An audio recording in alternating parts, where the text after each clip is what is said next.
दवा कंपनियां दवा टेस्ट फेल कर गईं, नाकाम हो गए उनके दवा टेस्ट, मगर वो गुप्त चुनावी चंदा देते रहे। शायद इसलिए उन पर कोई कार्रवाई नहीं हुई। आज विपक्ष इस सवाल पूछ रहा है कि क्या आम इंसान की जान की कोई कीमत नहीं है? क्योंकि बीबीसी की एक खबर बहुत शॉकिंग है। इसे पूरे डिटेल में मैं आपको आगे जाके बतलाऊंगा, मगर यह सच है दोस्तों कि आजाद भारत के इतिहास में गुप्त चुनावी चंदा एक ऐसा बड़ा घोटाला है जिसकी तह तक पहुंचना, जिसकी जड़ तक पहुंचना बहुत जरूरी है। क्योंकि बार बार साबित हो रहा है कि इन गुप्त चुनावी चंदों के जरिए लोगों के गुनाहों पर पर्दे डाले गए, लोग गिरफ्तारी से बचते रहे। सबसे बड़ी बात, लोग गुप्त चुनावी चंदा देते थे, अनाप शनाप काम करते थे, सरकार उन्हें कॉन्ट्रैक्ट्स दिया करती थी। और अब जो यह खबर आई है वो बहुत शॉकिंग है।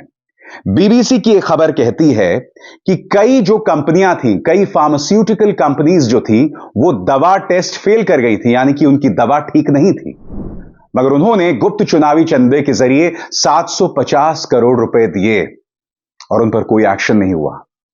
विपक्ष सवाल पूछ रहा है कि ऐसा क्यों?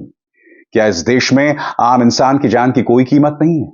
सबसे पहले बीबीसी का यह डेटा देखिए दोस्तों। इसके मुताबिक किस तरह से अलग अलग दवा कंपनियों ने भारतीय जनता पार्टी को पैसा दिया। सबसे ऊपर नाम आता है टोरेंट फार्मास्यूटिकल कंपनी का, आप देख सकते हैं। सबसे ऊपर नाम है टोरेंट फार्मास्यूटिकल कंपनी, उसके बाद सिप्ला, उसके बाद ऑरबिंदो फार्मा। अब आप कहेंगे ऑरबिंदो फार्मा कौन है?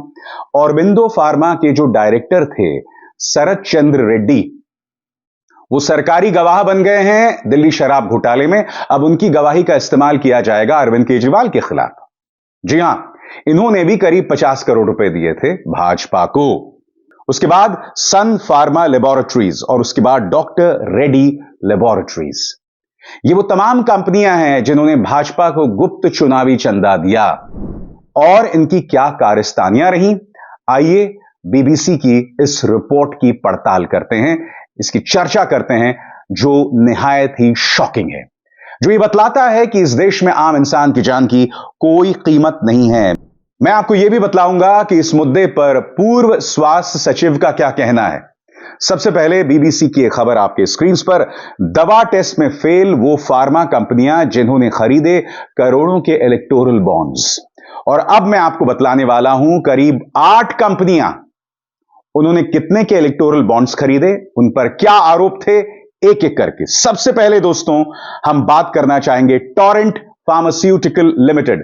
एक बार फिर वो डेटा दिखाना चाहता हूं। टोरेंट फार्मास्यूटिकल लिमिटेड ने भाजपा को सबसे ज्यादा इलेक्टोरल बॉन्ड के जरिए चंदा दिया है। अब मैं एक एक करके बताना चाहता हूं टोरेंट फार्मास्यूटिकल कंपनी के बारे में। इस कंपनी का रजिस्टर्ड दफ्तर गुजरात के अहमदाबाद में है। साल 2018 से 2023 के बीच इस कंपनी की बनाई गई 3 दवाइयों का ड्रग टेस्ट फेल हो गया दोस्तों। वे दवाएं कौन कौन सी थी उस पर भी गौर कीजिएगा।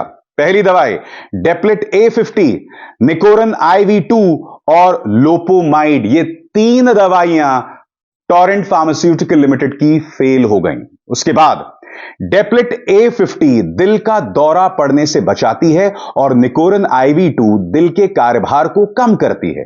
लोपोमाइड का इस्तेमाल अल्पकालिक या दीर्घकालिक दस्त के इलाज के लिए किया जाता है, यानी कि इनमें से 2 का सीधा नाता आपके दिल से है और 1 का इलाज दस्त के लिए।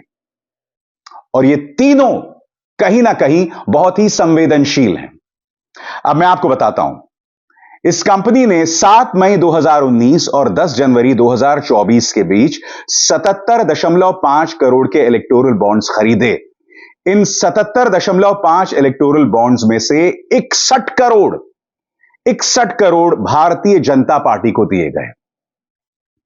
अब मैं आपसे सवाल पूछना चाहता हूं, इनकी जो 3 दवाइयां फेल हुई थी, इस पर भाजपा सरकार ने क्या कार्रवाई की? सबसे बड़ी बात, इनमें से कई ऐसी कंपनियां हैं जिन्होंने दूसरी पॉलिटिकल पार्टीज को भी पैसे दिए। आपने उन पर क्या कार्रवाई की? क्या यह सवाल नहीं पूछा जाना चाहिए? और अगर क्या यह सवाल मैं पूछ लूं, इससे मैं क्या देशद्रोही हो जाता हूं? चलिए अब बात करते हैं सिप्ला की। सिप्ला लिमिटेड। सिप्ला लिमिटेड का जो रजिस्टर्ड ऑफिस दोस्तों वो है मुंबई में। साल 2018 से 2023 के बीच इस कंपनी की बनाई दवाओं की 7 बार, जो इन्होंने दवाएं बनाई थी, 7 बार ड्रग टेस्ट फेल हुआ। अब आपके जहन में सवाल होगा कि इन्होंने कितना गुप्त चुनावी चंदा दिया। इस कंपनी ने 10 जुलाई 2019 और 10 नवंबर 2022 के बीच 39.2 करोड़ रुपए के इलेक्टोरल बॉन्ड खरीदे और इस 39 यानी 39.2 करोड़ के इलेक्टोरल बॉन्ड्स में से 37 करोड़ भाजपा को दिए गए और 2.2 करोड़ कांग्रेस को दिए गए। तीसरी कंपनी सन फार्मा लेबोरेटरीज। दोस्तों, सन फार्मा लेबोरेटरीज का जो मुख्यालय है वो कहां है? वो मुंबई में है। साल 2020 और 2023 के बीच 6 बार इस कंपनी की बनाई गई दवाओं के ड्रग टेस्ट फेल हुए। 6 बार दोस्तों, 6 बार बहुत मायने रखता है। अब मैं आपको बताता हूं कि इन्होंने किस पॉलिटिकल पार्टी को कितना चंदा दिया। 15 अप्रैल 2019 और 8 मई 2019 को इस कंपनी ने कुल 41.5 करोड़ रुपए के इलेक्टोरल बॉन्ड्स खरीदे और यह सारा का सारा पैसा भाजपा के पास गया। अब हम बात करते हैं जॉइड्स हेल्थ केयर लिमिटेड की। जॉइड्स हेल्थ केयर लिमिटेड का मुख्यालय मुंबई में है। साल 2021 में बिहार के ड्रग रेगुलेटर ने इस कंपनी की बनाई गई रेमडेसिविर दवाओं की एक बैच में गुणवत्ता की कमी पाई थी। याद है आपको रेमडेसिविर दवाएं? दोस्तों, रेमडेसिविर का इस्तेमाल कोरोना के दौरान किया जा रहा था। बाद में पता चला था कि उसका इस्तेमाल करने की जरूरत ही नहीं थी। हम नहीं जानते वो अफवाह किसने फैलाई थी कि रेमडेसिविर का इस्तेमाल करने से कोरोना जो है उस पर काबू पाया जा सकता है। यह दूसरा खेला है। अब मैं आपको बताता हूं कि यह जो कंपनी है इसने किस पॉलिटिकल पार्टी को कितना सीक्रेट चुनावी चंदा दिया। यह देखिए, 10 अक्टूबर 2022 और 10 जुलाई 2023 के बीच इस कंपनी ने 29 करोड़ के बॉन्ड खरीदे। इनमें से 18 करोड़ भाजपा को, 8 करोड़ सिक्किम क्रांतिकारी मोर्चे को और 3 करोड़ कांग्रेस को दिए गए। इसके बाद हेटेरो ड्रग्स लिमिटेड और हेटेरो लैब्स लिमिटेड। इसका जो दफ्तर दोस्तों वो है तेलंगाना हैदराबाद में। साल 2018 और 2021 के बीच इस कंपनी की बनाई गई दवाओं के 7 ड्रग्स टेस्ट फेल हुए। और कीजिए दोस्तों, कंपनी का नाम है हेटेरो ड्रग्स लिमिटेड और हेटेरो लैब्स लिमिटेड। इनकी बनाई गई दवाएं 7 बार फेल हुई। क्या कार्रवाई हुई और क्या इन्होंने सीक्रेट चुनावी चंदा दिया? बिल्कुल सही दोस्तों, सही पहचाना आपने। कितना चुनावी चंदा दिया, किस साल से किस साल के बीच में दिया, इस पर भी गौर किया जाए। हेटेरो लैब्स लिमिटेड ने 7 अप्रैल 2022 और 12 अक्टूबर 2023 को 25 करोड़ के बॉन्ड खरीदे। इनमें से 20 करोड़ के बॉन्ड बीआरएस को और 5 करोड़ के बॉन्ड्स बीजेपी को दिए गए। अरे भाई, आपसे ज्यादा तो बीआरएस को पैसे मिले, कम से कम आपको तो सिर्फ 5 करोड़ मिले थे ना। आप कार्रवाई कर देते। क्या पता आपके कार्रवाई करने से मामला ही उलट जाता। मुद्दा क्या है दोस्तों? लोगों की जान के साथ खिलवाड़, और हम इससे मुंह नहीं मोड़ सकते। कुछ देर बाद मैं आपको बताऊंगा इस मुद्दे पर कांग्रेस क्या कह रही है। अब छठा नंबर आता है इंटास फार्मास्यूटिकल लिमिटेड। इसका मुख्यालय गुजरात में है। आप गौर कर रहे हैं, अधिकतर दवा कंपनियों के मुख्यालय गुजरात में है। क्या उन पर कोई एक्शन हुआ? नहीं हुआ। क्या यह गुजरात मॉडल है? जवाब आपके सामने है। जुलाई 2020 में इस कंपनी की बनाई गई दवा एनाप्रिल का ड्रग टेस्ट फेल हुआ। अब 10 अक्टूबर 2022 को 20 करोड़ रुपए के इलेक्टोरल बॉन्ड्स इन्होंने खरीदे और 20 के 20 करोड़ रुपए गए भाजपा की जेब में। सातवीं कंपनी आईपीसीए लेबोरेटरीज लिमिटेड। इनका मुख्यालय मुंबई में है दोस्तों। 2018 में इस कंपनी की बनाई गई दवा लारियागो टैबलेट का ड्रग टेस्ट फेल हुआ।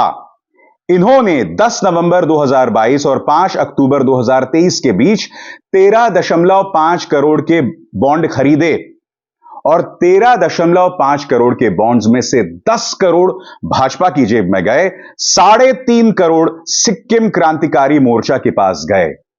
7 दवा कंपनियों का आंकड़ा मैं आपके सामने पेश कर चुका हूं। अब बारी है 8वीं कंपनी की, ग्लेनमार्क फार्मास्यूटिकल लिमिटेड। दोस्तों, मैं आपको बतलाना चाहूंगा साल 2022 और 2023 के बीच इस कंपनी की बनाई गई दवाओं के 1 नहीं 2 नहीं बल्कि 6 ड्रग्स टेस्ट फेल हुए। और क्या इन पर कोई कार्रवाई हुई? कितना सीक्रेट चुनावी चंदा दिया? मुलाहिजा फरमाइए, नोश फरमाइए। इस कंपनी ने 11 नवंबर 2022 को 9.75 करोड़ के बॉन्ड खरीदे और ये सभी बॉन्ड जो हैं वो भाजपा की जेब में गए। अब मैं आपसे एक सवाल पूछना चाहता हूं दोस्तों, आप क्या कहेंगे? क्या ये भ्रष्टाचार है? क्या ये लोगों की जान के साथ खिलवाड़ है? क्या सीक्रेट इलेक्टोरल बॉन्ड्स एक सामान्य चीज है? अमित शाह जो ये दावा लगातार कह रहे हैं कि भाई इससे कालाधन पे रोक लगेगी, इसमें कुछ गलत नहीं है, वो दूसरी पॉलिटिकल पार्टीज पर उंगलियां उठा रहे हैं। पहली बात तो उन्होंने मेरे किसी भी सवाल का जवाब नहीं दिया। अब ये जो बीबीसी की पड़ताल है ये कई सवाल खड़े कर रही है। बड़ा प्रश्न ये कि क्या इन सवालों के जवाब देश के गृह मंत्री, प्रधानमंत्री देंगे? बिल्कुल नहीं देंगे। कांग्रेस कटघरे में रख रही है भाजपा को। क्या कह रही है पार्टी की प्रवक्ता सुप्रिया सुनीत? यह भ्रष्टाचार की नहीं, आपकी जिंदगी के साथ सौदे की कहानी है। वो सौदा जो नरेंद्र मोदी ने चंदे के बदले में किया। खबरों के मुताबिक दवा बनाने वाली बहुत सारी कंपनियां जिनकी दवाएं टेस्ट में फेल हुई थी, उन कंपनियों ने इलेक्टोरल बॉन्ड से चंदा दिया। यह साफ साफ रिश्वत और आपके जीवन के साथ खिलवाड़ नहीं तो क्या है? आपने कांग्रेस के तमाम अकाउंट को फ्रीज कर दिया है। इनकम टैक्स उन पर फाइन, जुर्माने पर जुर्माना कर रहा है। मगर यही secret electoral bonds Bharatiya Janata party की जेब में गए। कई और सोर्सेस से उन्हें लगातार पैसे मिलते रहे। साफ तौर पर ब्लैकमेल का खेल दिखाई दे रहा है। साफ तौर पर दिखाई दे रहा है कि अगर आपने सीक्रेट इलेक्टोरल बॉन्ड्स के जरिए पैसा नहीं दिया तो आप पर कार्रवाई होगी। मैं इससे पहले बाकायदा अपने शोज में आपको बताते रहा हूं। मैं फिर आपसे सवाल पूछना चाहता हूं, क्या इस देश के नागरिक होने के नाते आपको ये सवाल नहीं पूछने चाहिए जो आज मैं अपने कार्यक्रम में रख रहा हूं? आपको तो ज्यादा मेहनत भी नहीं करनी पड़ रही है, आपको तो पढ़ाई भी नहीं करनी पड़ रही है। ये तमाम जानकारियां मैं आपको ला रहा हूं और सबसे बड़ी बात, जो तमाम जानकारियां मैं आपके सामने लेकर आया हूं, इनमें से एक भी गलत नहीं है। एक भी गलत नहीं है। और अगर छोटी मोटी कोई गलती सामने उभर कर आती है तो मैं खुद खेद जतलाता हूं। मगर इलेक्टोरल बॉन्ड्स को लेकर एक एक जानकारी परख कर, पढ़कर मैं आपके सामने लेकर आया हूं। मगर आप बतौर नागरिक क्या कर रहे हैं? क्या आप सरकार से सवाल कर रहे हैं? क्या आपको सरकार से सवाल नहीं करना चाहिए? क्या आप कुंभकर्णी नींद सोते रहेंगे? क्योंकि देखिए, भाजपा नींद सो रही है, गोदी मीडिया सवाल नहीं कर रही है, उनके जो मंसूबे हम समझते हैं, मगर आप तो नागरिक हैं ना।